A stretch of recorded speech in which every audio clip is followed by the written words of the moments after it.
যুদ্ধ মানেই শুধু ধ্বংস, মৃত্যু আর ধ্বংসস্তূপ এমন ধারণাই সবচেয়ে বেশি প্রচলিত। কিন্তু প্রতিটি বড় যুদ্ধের আড়ালে থাকে আরেকটি অদৃশ্য যুদ্ধ, যেখানে গোলা বারুদের বদলে ছুটে চলে ডলারের হিসাব।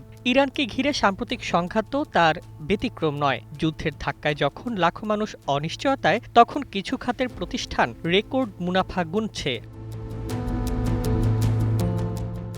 যুক্তরাষ্ট্র ও ইসরায়েলের যৌথ হামলার পর মধ্যপ্রাচ্যে উত্তেজনা তীব্র আকার ধারণ করে। সবচেয়ে বড় ধাক্কা লাগে বৈশ্বিক জ্বালানি বাজারে। হরমুজ প্রণালীকে ঘিরে অনিশ্চয়তা তৈরি হতেই অপরিশোধিত তেলের দাম দ্রুত বাড়তে থাকে। বিশ্বের প্রায় 20% তেল ও এলএনজি এই জলপথ দিয়ে পরিবাহিত হওয়ায় বাজারে আতঙ্ক ছড়িয়ে পড়ে। এর সরাসরি সুবিধা পায় বড় তেল ও গ্যাস উৎপাদনকারী কোম্পানিগুলো। দাম বাড়ার সঙ্গে সঙ্গে তাদের আয়ও লাফিয়ে বাড়ে।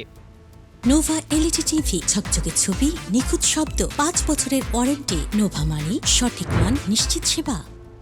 শুধু জ্বালানি খাতই নয়, যুদ্ধ যেন নতুন প্রাণ দিয়েছে অস্ত্রশিল্পকেও। ক্ষেপণাস্ত্র, আকাশ প্রতিরক্ষা ব্যবস্থা, ড্রোন ও সামরিক সরঞ্জামের চাহিদা বেড়ে যাওয়ায় বিশ্বের শীর্ষ প্রতিরক্ষা ঠিকাদার প্রতিষ্ঠানগুলো নতুন নতুন অর্ডার পেতে শুরু করে। বিশ্লেষকদের মতে, যুদ্ধ দীর্ঘায়িত হলে এই খাতের মুনাফা আরও বাড়ার সম্ভাবনা থাকে। অর্থনৈতিক অস্থিরতার মধ্যেও লাভবান হয়েছে বড় বড় বিনিয়োগ ব্যাংক ও আর্থিক প্রতিষ্ঠান।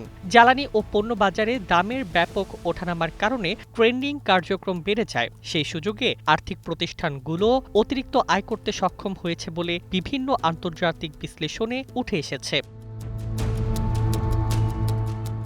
অন্যদিকে যুদ্ধের মূল্য দিচ্ছে সাধারণ মানুষ। জ্বালানির দাম বাড়ায় বিশ্বজুড়ে পরিবহন ব্যয়, খাদ্যপণ্যের মূল্য এবং উৎপাদন খরচ বেড়েছে। ব্যবসা বাণিজ্যেও নেমে এসেছে অনিশ্চয়তা। যদিও বর্তমানে 60 দিনের যুদ্ধবিরতি কার্যকর রয়েছে এবং সুইজারল্যান্ডে আলোচনা চলছে, তবুও দীর্ঘমেয়াদী সমঝোতা না হলে বাজারে অস্থিরতা পুরোপুরি কাটবে না বলে মনে করছেন বিশ্লেষকরা।